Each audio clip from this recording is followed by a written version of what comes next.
As we continue on here in our new journey, we're going to focus on throughout the course, right? We're going to focus on three key areas. Number one is going to be compassion. Number two is customer service. And number three is how to be relentless. So this whole month, we are going to talk about compassion. And I know people are like, oh, I'm compassionate. Okay, it's time to prove it, right? The number one thing that we have to do in order to instill a compassionate person is you have to be trustworthy. You have to exude trust. You have to demand trust. And you do that first by demonstrating and giving trust. You can't walk into an environment and say, you have to trust me. Nobody has to do crap, right? They should want to trust you. They should want to take what you say as truth. They should want to be able to have that psychological safety where they confide in you. And that's when you know people actually trust you. Not just, I need to tell you because I want to cover my own butt. No, I want to keep you in the loop because I think this might come back in order to be a little bit of noise for you in a day or two. So as you start out your journey from a lead to leadership, I want you to emphasize on a couple things as far as trust. And you do that during your one-on-ones. You do that with being open and honest. And you do it with being a little bit vulnerable. Talk about things that have not worked out in the past and how you want to correct them for this year. Talk about your own developmental plan and what you were successful are and what you totally just pissed away and you want to get back to it. Show people that you're a human freaking being, and then ultimately you're going to be shocked when they treat you like one, and they're going to trust you. The hard part is keeping that trust. We'll get to that later on in the journey. But for now, when you're talking to people during your normal walks, during your normal conversations, it is perfectly okay in order to be humble and be honest and be open with people because you have to be vulnerable in order for them to feel that they can trust you. So focus on that, and we'll see where we go. Be a leader. As we continue on, we talk about compassion, and we've already talked about trust and trust building. And in order to kind of add on to being vulnerable is the psychological safety. Psychological safety is not just a buzzword in 2024 or 5, whatever. Psychological safety is the vibe of your department, of your building, of your organization. Psychological safety is what people talk about when they talk about work at home, at the kitchen table, at the bar with their friends. If people have psychological safety, more than likely their culture is pretty fun and it's a good place in order to be. And it's amazing how quickly that turns if there is not psychological safety. So as we go from leads to leadership, we want people to understand that psychological safety is not just an option. This is the only option. If you are not allowing a diversity of answers from your team, or if you're not seeking feedback of, guys, what would you do in this situation?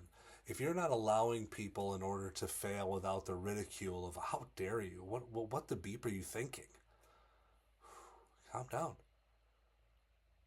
So one of the biggest pitfalls that people have as they become their new leader and they have this new position and now people report to them is, my way is the only way of thinking. No. The easiest way in order to show compassion, to build trust, is through psychological safety and ask them, what would you do in this situation? And you go around the room and you actually ask what their input is. And you'll be shocked how different the answers are, and all of it is okay. So as you're going through your journey, realize psychological safety, it means a lot. There's a lot of things inside of it, and we'll get into more later on. But as a whole, it is about the culture of your departments, about your building, about your organization. You either have it or you don't. And if you don't, you better freaking try. And if you do have it, you have to try even harder in order to keep it. Because it's about caring. It's about compassion. And that's what separates managers from leaders. You decide. Be a leader. One of the best things as you continue on showing compassion and build compassion inside of your own team is to talk about prior experience. Everybody's come from somewhere. Unless you legitimately, this is your first job ever, you came from somewhere. Whether that's packing groceries at 15 years old, saying paper or plastic, ma'am, to all the way up to I was the CEO of one company and now I've transitioned into this role to whatever.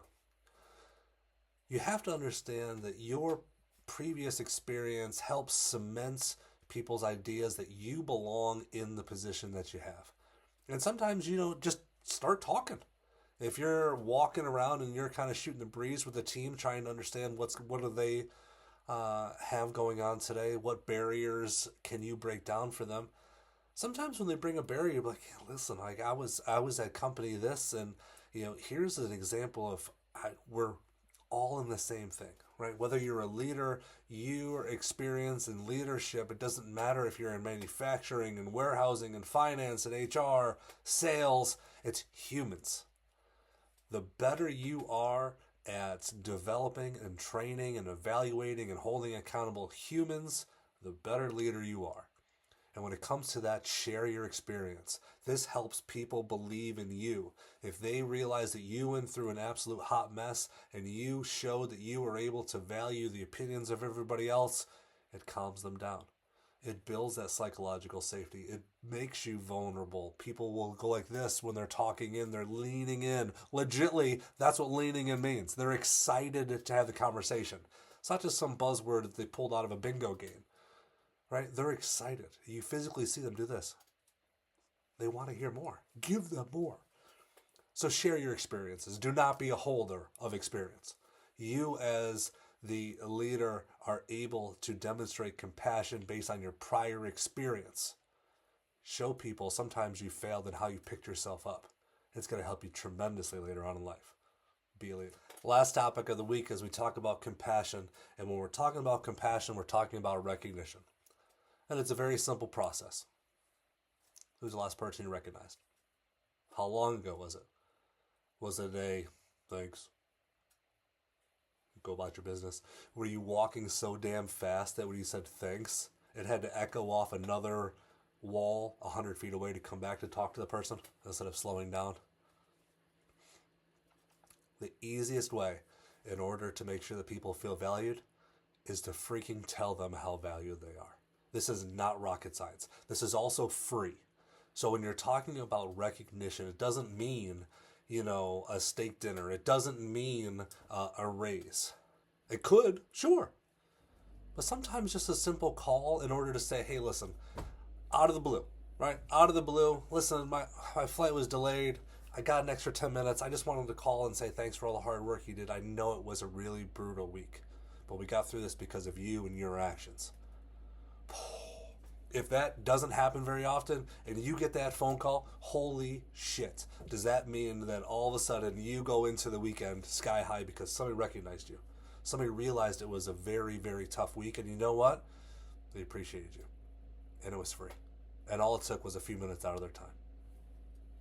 So as you're going through your journey and you're wondering, oh yeah, I got compassion. When's the last time you recognized somebody? And if it's more than a day or two, do you really have compassion? That's your call out.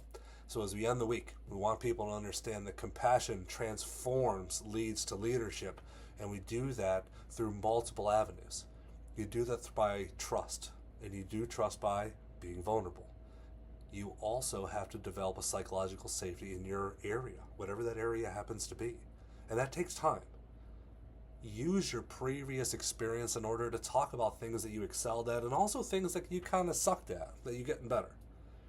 And last thing is to recognize them. So as you progress through the week and you focus on those things, I will tell you, your team is going to turn around. They're either going to continue on the trajectory, or if it did go down a little bit, you're going to see them start riding up. So be a leader. Compassion is the easiest, freest way in order to do it. All you got to do is try. Be a leader.